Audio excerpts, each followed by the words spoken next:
Hi, everyone. Welcome back. So, we are going over Brian's story. I was wondering if you saw that. We're going to start over. Hopefully, I remember when I go to edit it that, this is where she started. But Hi, everybody. Welcome back. We're going to continue Brian's story. As we've said numerous times, we decided to do a podcast on men's mental health. The beginning is going to concentrate on Brian's story, what he's dealt with mental health issues such as panic disorder, anxiety, and depression. Keep in mind, we are not medical professionals. We are not giving medical advice. Okay, this is just his story, how he's handled it and how he's dealt with it. Doesn't mean it'll be the same for everybody. Doesn't mean it's right or wrong. It's just how he handles it. This is probably not intended for children. So if you are a parent and want your child to watch it, you might want to sit with them so you can control what they hear. A lot of it's going to have adult content to it. and language. And language, because his mouth is just horrible. Yeah, I don't give a shit. There you go. And the other thing is, if you're overly sensitive or things offend you, you might just want to go watch a puppet cartoon because A puppet cartoon? Is that the Muppets? I meant to say Muppets, but puppets came out. At least, Howdy Doody still around? no, he fell off the wall. Howdy Doody, not Humpty Dumpty. Jesus Christ. It's been a day. Wait, who's Howdy Doody?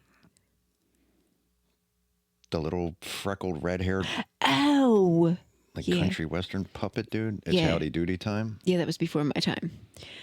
That's why I thought Humpty Dumpty. All right. Anyway, continuing. At least we can laugh at each other. It's more or less us laughing at him. But so when we left off, we had said we're going to kind of figure out where to pick up. So I want to talk to you about when you actually did therapy. He has a very bad taste in his mouth about therapy. For a couple different reasons. One, right now, it's because it's very difficult to get. I think the other one is to, as soon as he started to feel comfortable or make progress with one person, they would leave and another person would come along. So that was another issue. But I think, Yes and no. I mean, there was one that was this, 6 or 7 year stretch, I think. But I think a lot of people, and you can disagree with me if you want, but I think a lot of people feel like if they go to therapy, not a quick fix, but they don't want it to take forever. And what I tell people all the time is, I'll use you as an example. You're 56 years old. That is 56 layers that have to be peeled back to find out what is going on. It takes a while. It's not going to happen in 3 months, 6 months. yeah, it's not a quick or easy process. I mean, you got to be willing to tell them exactly what's going on and all that crap, or it definitely isn't going to work. Right. And I think, And if you think you're suddenly going to feel better in a couple of months, I don't think that's going to happen either. you might feel like you've learned a few coping skills or if talking to someone helps, but I don't think it's going to solve the problems. Right. The talking to somebody is probably the biggest help from the beginning, Yeah. I mean, because they don't really give you too much as far as coping shit. I guess it depends the therapist you have, but yeah, I mean, Well, okay, so if we're going back then, there were times that you could talk to an actual psychiatrist or psychologist. The rest of the time, it's certified counselors or therapists or whatever they're called. I don't know what they're. It's probably the same now. right, they would have their master's in counseling rather than being a and- psychiatrist or psychologist. No offense to anybody that's a counselor or a therapist. I'm sure you have to deal with a lot of idiots. I'm one of them, but I don't know what their training consists of at this point. And most are all of them except for one that I've dealt with were all using it as a almost like a work-based learning Okay. to move up and get their license to do their own practice. Were they forthcoming in the beginning about that? No. I think if they were forthcoming in the beginning, you'd be able to say, no, no thanks, want to move on, because you get comfortable with somebody and then they leave. You got to start the process all over again. I mean, all of my therapy except for one was all at the same practice. So Why it's did not like you had your choice. okay? Why did you stop going? I guess we should start from when I started. We will, but I want to know why you stopped going. Well, there was two different times. So the first time I had stopped because it was turning into like marriage counseling. But that wasn't And- your problem. Yeah, I understand. It had been, now we're talking like years. It would probably be like 4 years with this same person. And she just, the last year it started to just go into like the marriage was the problem. It's like, no, the marriage is a problem, but it's not this problem. Like, it's not a mental problem, let's put it that way. And did you voice that concern to her, or did you just stop going after a while? At the end, I told her. I was like, this isn't, I didn't come here for, my ex-wife to come with me. I'm going to be completely selfish. It was about me. Could you? And that's all it should have been. It shouldn't have, if other people, if she's going to bring in other people for a backstory or their point of view on the problem, that's one thing. But to turn it into marriage counseling or couples therapy, which I had no interest in at that point, that's where I had the problem with that. So that stopped there. And then a couple years later, I went back, and that's when it was the 3 or 4 within less than a year. And then that was the end of it.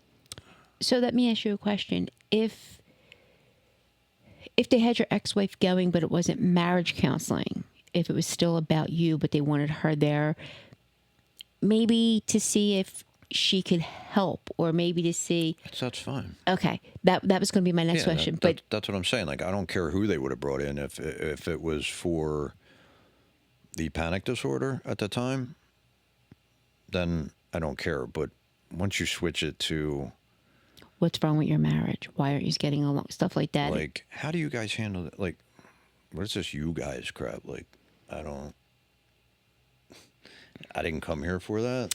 Unless it I was, didn't sign up for that, and it has nothing to do with it. unless it was, how do you handle when he goes into a panic attack? That's one thing. Yeah, but that's, how do you handle? That's not what it was. Yeah, so that I get. So let's go back to the beginning. I was just curious why you stopped. Yeah. Because I know lately. Well, and then the third time I tried was the virtual in Right. 23, 22? No, it was 23. It was after. It was after your mom. 23. And that was the one who, oh yeah, we do all this. And they brought in somebody who was doing an internship. And then once she graduated from school, then wanted to start charging like an exorbitant fee from what they were charging. Right. And I told the guy that was running the practice that, and now you're going to refund all the money because you did this completely under false pretenses. I have the conversation on email. You were told exactly what I wanted and this, you lied out your ass. So that ended that one. All right. So let's go back to the beginning. What made you go into therapy to begin with? You mean besides the obvious? The obvious isn't what made you. No, that's not what made you go into therapy. That's the reason you went to therapy. What made you decide to choose that route? I don't know. I don't know what doctor I was seeing at the time.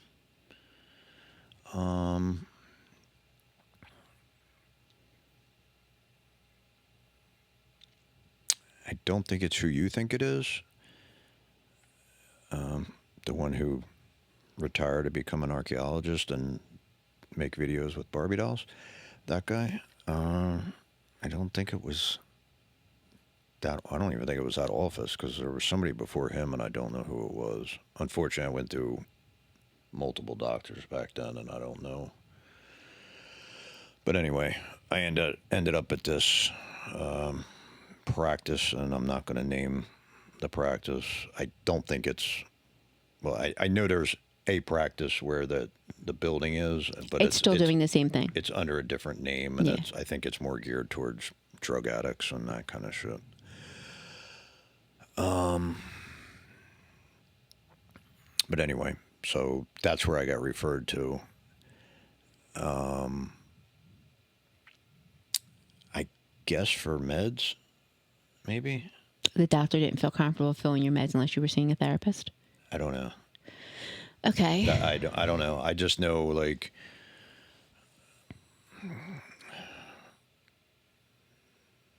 the place is a dump. I remember that.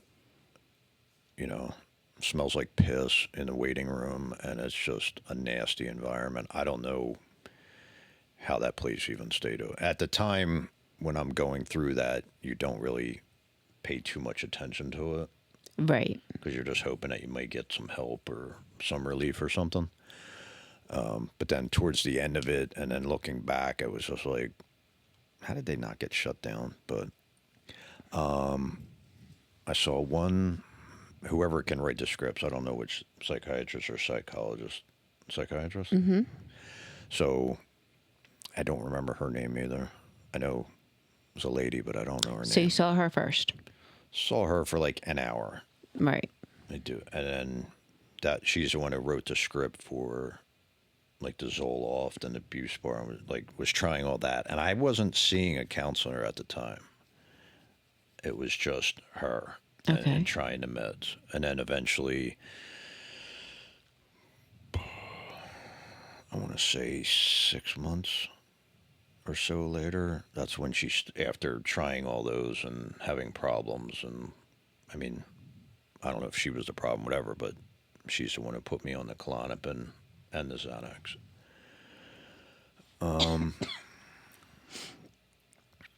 I don't know how long after it was that I started therapy. Because I know started seeing her. I'm not even sure when that was. 96? So you went 3 years before you saw anybody. Yeah. I mean, I'd been to a few doctors, and the one that put me on or gave me the script for the Xanax originally. But that was it.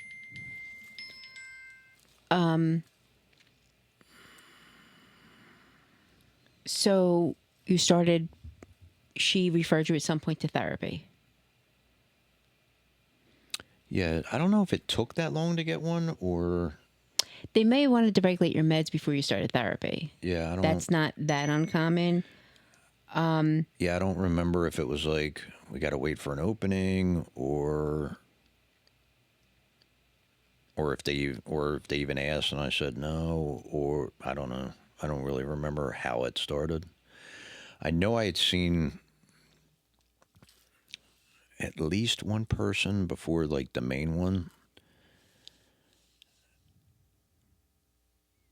And that was a guy. Don't I do remember the one's name, but I'm not going to name any of them. I don't know if they're. I could probably name them one, but I don't know the first guy I saw. And I don't even remember how long it was, but it was pretty short. I think I remember him being a dick, just kind of having like a fucking attitude to where it was like, if this is like, If this is what therapy's about, I don't want to do it. like you're going to make shit worse because I'm going to get an attitude and this is going to turn into an argument. Like, so I don't, and again, I just remember him being a dick. Like, just his attitude sucked. Like, for somebody who's supposed to be a counselor, or therapist, or in the medical field, like, Some people's bedside manner, the manner of the patient is just not there. yeah, then don't be a therapist. I agree. Don't be in the mental health field at all unless you're behind the scenes. Don't work with patients. If you got that kind of fucking attitude as a counselor, like, Now, or, how many or times did you say them? 3 or 4, And it was the same way each time. yeah. Okay. And I didn't really know. I think I had an appointment with the psychiatrist or whoever it was that I saw first, and I said something, and maybe she had it switched. Okay. I don't really remember how that happened because I don't remember like knowing that you could do that. Like, I just thought, Oh, yeah. If you're not happy with your therapist, you can switch. like, here you go. This is, sorry you drew a shitty card. Tough crap. No, you can always switch your therapist if you're not happy. Yeah, I found that out later. Or you just wait 6 months and they leave. Yeah, but do you really want to go through 6 months of therapy with banging heads? Did it a few times. Not because you wanted them to leave. No. So then they gave me the new therapist. Her name was Sophie, I think. Sophie or Sophia. They're both the same, I but think go it ahead. was. She went by. I'm pretty sure it was Sophie. She's really nice. Except for the switching over to like the couples therapy towards the end. Do you think maybe she had a game plan geared to that's why she did the couples therapy? No, because when I said that I wasn't coming back and this is why, she was like, kind of, Taken back a little. yeah, a little like, what's the big deal? It's like, because this ain't about her. Did your ex ever see her by herself?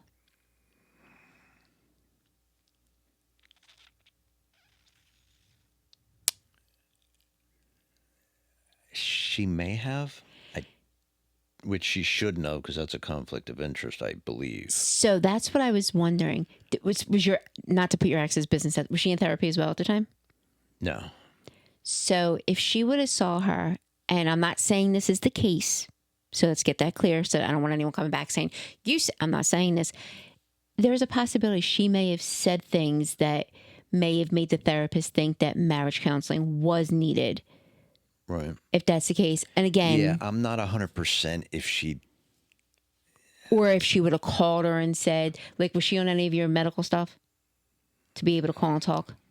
So, yeah, so that is one thing. I don't think so, because I kind of knew about HIPAA and that kind of stuff at the time. So, I mean, I was aware of that. She was on my regular, like, probably like the, you know what? I don't know if she was ever on anything, to be honest with you. I don't know. I don't think so. I don't. Yeah, I mean, because there are cases. Because I'll tell you right now, there's like, well, there was 2 people in the world that I trusted 100% with anything, and that was my mom and you. So I don't think I had her down there because I didn't trust her then. So yeah, and again, I'm not saying she did, but there are cases where. Yeah, I don't know. I mean, she didn't see her as a patient. If she had her, like, I'm kind of semi remembering her asking me if it was okay if maybe she talked to her like half of the session or something, and then I came back in or something like that.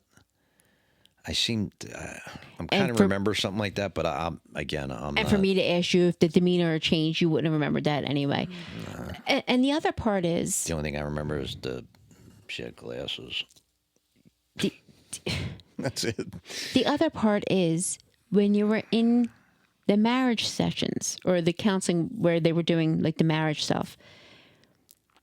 Did you feel like they were taking away from why you were actually in therapy?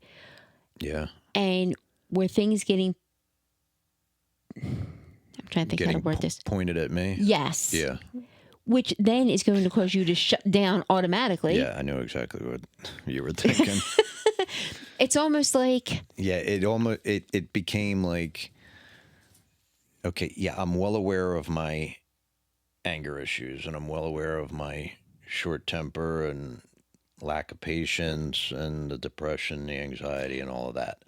But I don't need you pointing the finger at me. I'm already aware of it. so, I'm here dealing with another issue. I can't deal with 6 problems all at the same no, time. you're probably dealing with all of them, though. They all could be Well, intertwined together. But not with her sitting next to me. Right. And the other thing is, a lot of times, and again, I am not saying this was the case, I'm just saying a lot of times, the other person now becomes the victim instead of you trying to get the help you need. That's pretty much what happened. So, I became the bad guy. okay. Well, I was always the bad guy, but I became the bad guy in the therapist's eyes, is how I took it. So, yeah. So, and again, I wasn't there, don't know, whatever, but a lot of times that's what happens. And then it discourages you from getting the help you need. Yeah, it went from, I'll say, a positive experience to negative. Like, why do, like, I don't need this right now. Right. Like, this is the last thing I need. I'm already dealing with the crap at home with her. Like, you want me to, and I could have thrown her under the bus right then and there, but with the crap that was going on. Because shortly, I mean, that would have been right around the time, I believe, no. So 96, it's probably 97 to, it was at the tail end of it, so I don't even know if the timelines match up to when, like, the medication started going missing and Do you think that would have mattered? the therapy. No, it was just that I don't want to say I took the high road because that ain't me. Usually when somebody goes low, I try to go even lower.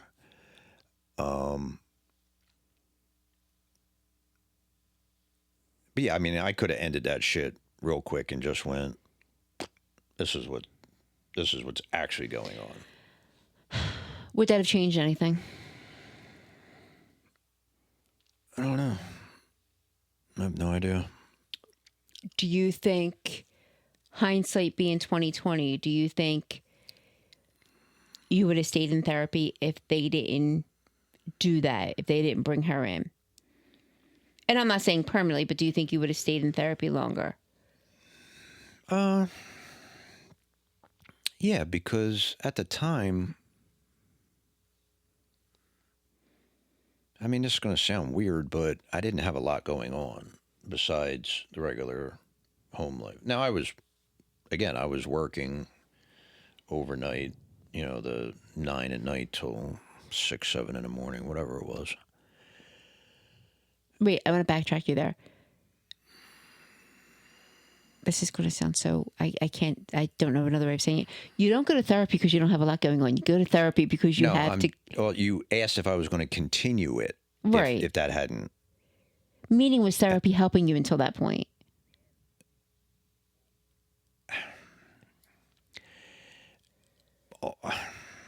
Beginning to, at least. As an outlet for being able to talk about whatever and not at that time, not feeling like you were being judged or having somebody look at you strange or whatever, at least get a little bit of positive feedback. Instead of somebody looking at you like you have 2 heads or, negative shit.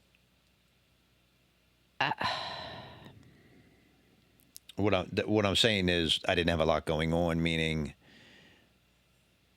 that gave me the ability to, the not having all the crap going on gave me the ability to go, it not interrupting anything, and that once a week, purging of whatever, half the session would be going back to, again, childhood and when this started and all that stuff, and then half of it was what went on during the week, So it was like kind of a trying to catch up on.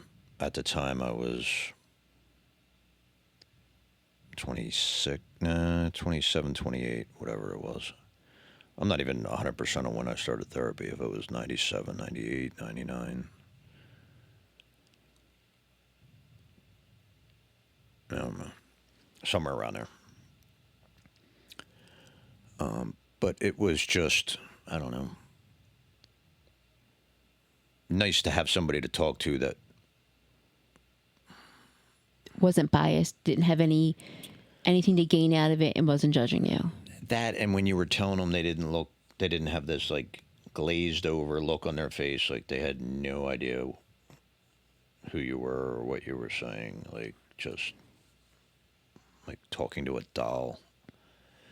So it was like, I didn't even really talk about it at home because there was no point in it. It was useless.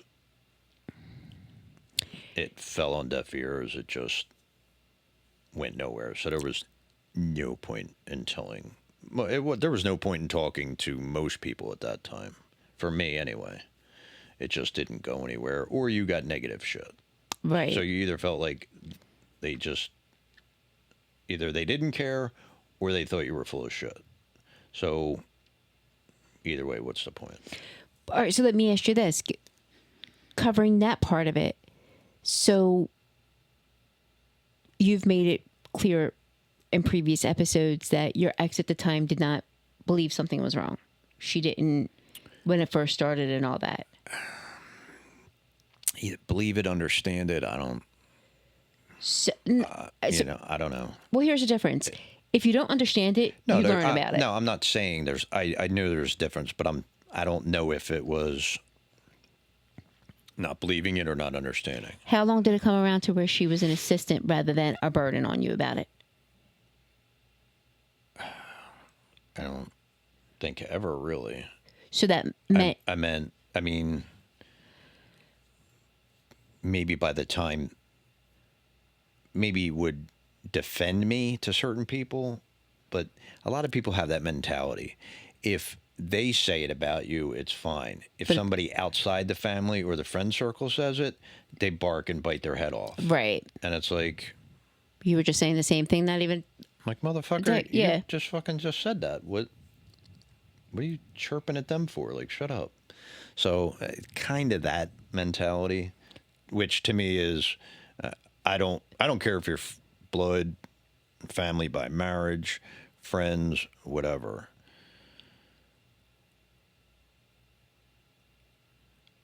If I think you're full of shit, I'm going to tell you.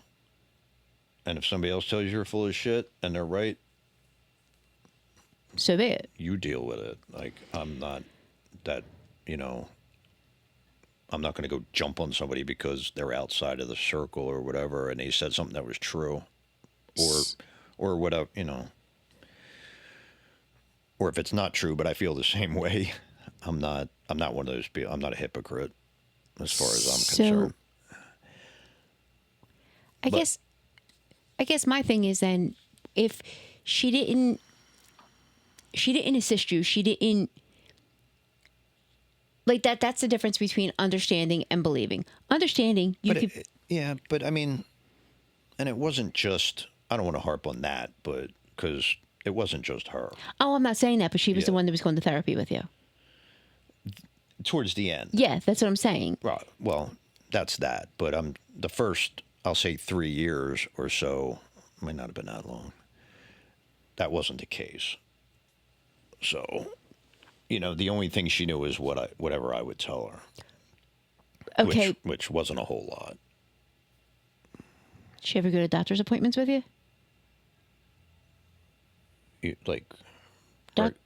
Whoever was giving you the meds at the time, because somebody had to give you the meds before you started seeing the psychiatrist. I don't think so. Not that I remember. No family doctor started you on the meds to try to. Oh, yeah, but no, I don't remember her going. Oh, okay, that's all right. Because that's the thing, like. Because then you got to remember, you got. The kids were really young a at that point. newborn, Yeah, okay. A 3-year-old, and then 1, 2. Like, they're stressful enough at home. I don't need to pack up 10 tons of shit. Oh, yeah, I get that. Into the car to go to a doctor's appointment. So, And at the time, they actually the one place I do remember, which is Fitz Hospital, the whatever it was called across the street. And that place, you literally didn't even wait. It was like boom in. You were there like 15 minutes total. It took longer to park and get in than it did to actually have the appointment. That was in the end of '93 or '94, whatever it was. But anyway, back to therapy. Yeah, I mean, the first 3 years, like I said, or 2 years, 2.5. I don't. Again, I'm not. It seemed like it was a lot longer, but I think it was because it was different people spread out and there was gaps. So it just seems like it was like 7 or 10 years, but it definitely was not that long. If you could take one positive thing out of therapy, what would it be? From with her, Just in general, out of all the therapy that you've done.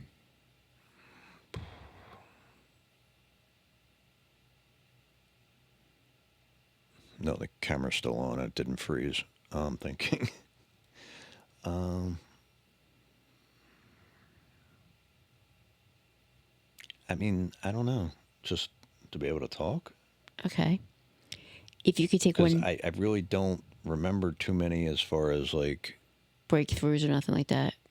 cope. Yeah, anything that made me like a light bulb. Oh, like I don't really remember that. It was more or less going there tense and leaving a little more relaxed. So it's kind of like, it sound weird, like a massage for your brain or whatever. I guess just that talking for that 50 minutes was I don't know, just got a little bit off for a while. I don't know. One negative thing you could take from therapy. Just one? Yeah, just one. I mean, I've only dealt with one facility and one other person, but it's just all except her. And I believe that she was trying to help in the beginning. I think she honestly thought she was trying to help the entire time. She just didn't like include me on the decision to switch it over without saying, you know. That's not unusual though, because you have blinders on. I'm not saying what she did was right or wrong, but I'm saying there's a lot of times they'll bring people in and you'll be like, well, why? But you have blinders on, so you're not seeing the things the way other people are saying them, the same way other people aren't saying them the way you're saying them. So she may have, in good intentions, brought her in. That's what I'm saying. I don't think she did it maliciously. But at a certain point, if she saw it wasn't helping, she could have nixed it. She had to notice that I checked out. That's, yeah. At a point. But I would say for the most part, I just think that these type of facilities or practices or whatever they are, and this was a private, or it was a chain of places. Yeah, it was a corporate facility. And this is just my opinion. They're just there to get people moving through the system. And I mean, on both the doctors or the counselors, they get their hours in and then go bounce to some cushy practice. And the people, I don't really think they're that worried about honestly helping them. For these places, it's the money. Do you think if you found a therapist that you were comfortable with and that you thought could go somewhere, you would go back into therapy? And I'm on a waiting list currently. I mean, I've been actively trying for 4 yeah, years. Yeah, I will give you that. You have been. So. But can you go in with an open mind? Because you got a bad taste in your mouth for therapy. I mean, if I didn't think there was a chance that, or I wasn't at least a little hopeful, I wouldn't be bothered trying at all. That makes sense. So, yes, is there somebody out there that could probably help? Yeah. Is it going to be the next one? I don't know. And I am that kind of person that after, maybe this one or another one, and then I'm just completely done with it. Because I was completely done with it for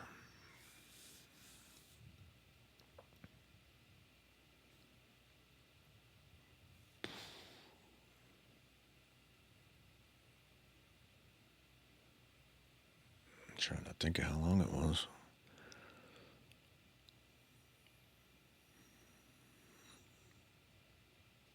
I mean, we're talking close to 20 years, I think. Probably from when we got the other person you did virtually, yeah. Actually, it was over that. Because, I mean, it was probably the last time was either 2009 or 2010. And then it was 20. That's Oh, not no, 20 so it years. would have been 19 years. Or no, 12. 12 years, yeah. 12 years. But I mean, It's still a long time. it is. And I think therapy is everyone's individual perception of it. Like we said, it's not a quick fix. It's something that you have to go in with an open mind to. But I mean, You have to be willing to discuss what's going on. right. If you're not gonna be talking, if you're gonna leave shit out, if you're well, I'm afraid to tell them this, they're gonna think I'm crazy. Well, you're already in a Facility, right? you're not locked up, you know, you're not locked up in a mental facility, but you're at a mental health place. Right. So they already know that there's some issues. Also, I think a lot of it is when you walk in there, what's the first thing everyone does when they walk into an office? They scan the waiting room. And we talked about this earlier, actually, me and you. Just because you can't see what someone is suffering through doesn't mean they're not suffering. And just because you see somebody rocking back and forth doesn't mean they're any different than anyone else. And I think people have to go in with an open mind that I am me. My problems are mine. Oh, I'll be the first one to say that when I first started going there, and I'm sitting there looking around, and I'm like, get ready to be offended. What am I doing in this nut house? Like, dude over there pissing his pants. And that could have been from medication. This one's over here, rocking and talking to themselves. This one's arguing with nobody. There's somebody out front yelling at a cloud. Yeah, I mean, And I'm like, this ain't me. Like, I'm not nuts. Like, that was literally my reaction. and has your thought process since changed? As far as what? If you were to walk in the room and see that. Nah, I'm an asshole. So I would still go, look at these nuts. What the hell am I doing here? The guy pissing himself might be more senior than you. That could be a medication reaction. Just because you're not No. not pissing yourself doesn't mean you're in better shape than he is. No, there was a whole bunch of other issues going on there. Trust me. You don't know that by looking at somebody. Okay, actions. I'm not just talking about the urination. The other stuff he was It doing. doesn't matter. I'm going to judge on that one, and I knew, But I mean, yes, and I'm guilty the same as everybody else. But I'm allowed to say it because I'm one of them. no, that's not how it works. In my world. Yeah, it was. Now, would I go to that type of place again? And again, this wasn't an inpatient facility. This was an outpatient Correct. practice that had multiple psychiatrists and then dozens of counselors or therapists They also, that ranged from group, individual, children, people that they would bring from facilities in, like bust in or brought in. I also want to make clear that they also have certain areas that work for certain problems. Yeah, they have like they had like well, I don't know about now, but they had like the domestic wing, and they had the actual, I don't know what the proper way to call it, but people with mental retardation. That's what it's called, mental Well, I don't retardation. know, Downs or whatever it's It's called. just mental Yeah. retardation. And if anyone wants to argue that point, I work in the medical field. That is the correct medical term. So there was like they worked with them, and then there was, I guess, like the kids area, and then they. I don't know if they were. I know now. I'm pretty sure that place. I know that place is still there, but it's under some other name, or it's a completely different It's a completely company. different company. Company, company.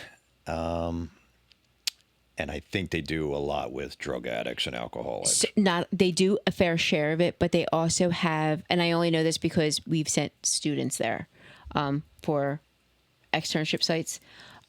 So they have your he hates the term of substance abuse, but they have that department. They have the department for people that have that suffer with anxiety, depression.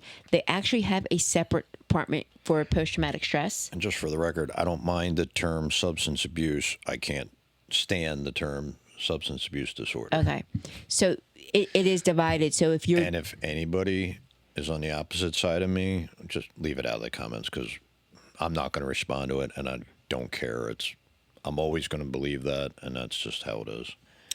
so it is a completely different program. But yeah, I get what you're saying. But like, again, But therapy is for some, and therapy's not for others. yeah, it's but when that ended, I don't know what year it was. There was a period of time where I was then heavily involved in the athletic program in town, Right. and starting to make friends in town. And because besides, before that, I didn't know anybody who lived there. I didn't talk to anybody. I didn't. Do you think if you were constantly occupied, it's easier? If you're occupied on non-stress things. Yeah. Yeah. For especially then, maybe not so much now, a little bit now, but definitely then, if I'm left to sit and think, that nothing good's going to come out of that. It hasn't changed much now. I think it's a little better. I don't know how bad it was then, but It's pretty bad. yeah, I mean, Yeah, I was better when you're occupied. yeah, I can see, like, especially with the girls and sports and the swim club and like the home and school. Like, the only thing I did with the home and school was like bring in boxes or tables, and then I just did like the heavy lifting. Everybody else did whatever. That's all I did with that. But just, and having a group of friends, a circle that was like a tight knit group that did everything together. Right. Birthdays, 4th of July, the adult parties at the swim club, or the firehouse stuff, holidays, poker nights, whatever. But then as sports started to wind down, not, did it wind down? I guess it started to slowly, like, less teams they were on, and they got older, and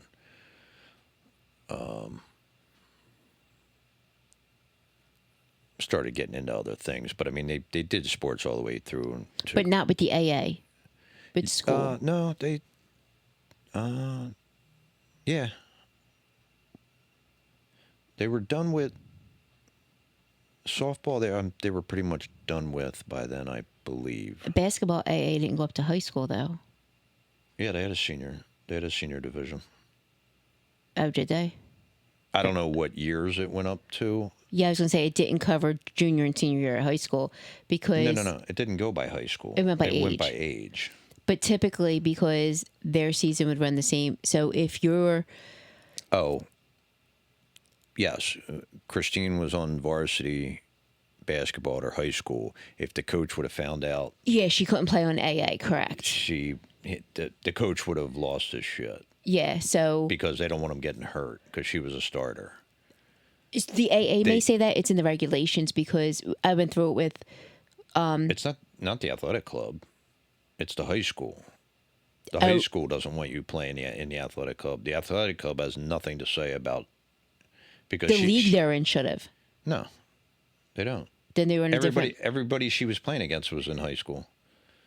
Girls that she played against in high school games, like she played against a girl in AA, the club ball in Fallcroft, and then played her like the next night at the high school because there are two high schools that play against each And other. what year was this? Because in '96 it wasn't allowed. Well, Yeah, that's what I'm in asking. '96 they were 6-3. That's what I'm saying. I don't because I know in '96 if you played for a high school team, you were not allowed to play for a rec team. No, this was in the 2000s. Yeah, okay, they probably changed it because- 2006, 7, 8, 9. They probably changed it because they weren't getting as many students out. I don't know if Christine played her senior year. That's my oldest. I think she did, but I mean, at one point she was on club ball, AAU, and high school. Yeah, so I know, like I said, in '96 we came across that problem, and Nah, if the 'cause seasons were opposite, so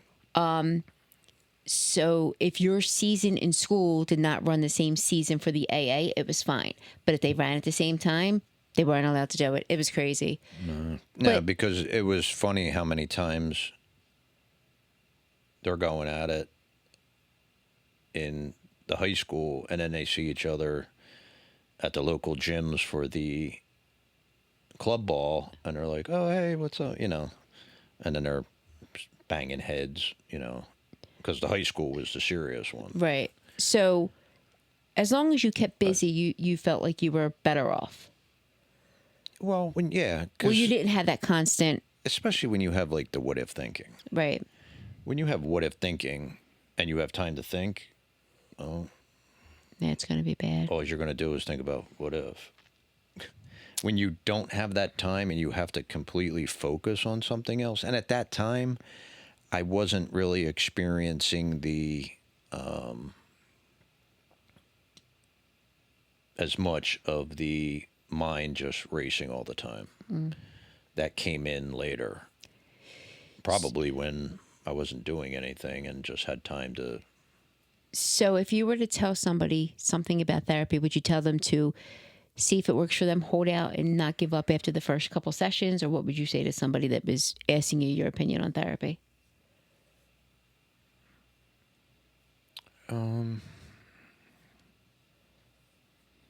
Yeah, I mean, I don't know. It's different for everybody as far as I know.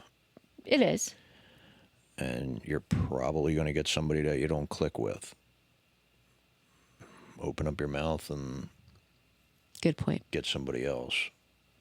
I wasted numerous times on people that I knew it wasn't going to work, but just either didn't realize that I could say something or, I mean, we can get into that more in the next one because we still have the second half of therapy and the part that really soured me on it. All right. So that will be our next episode, Therapy Part 2. We will see you guys soon.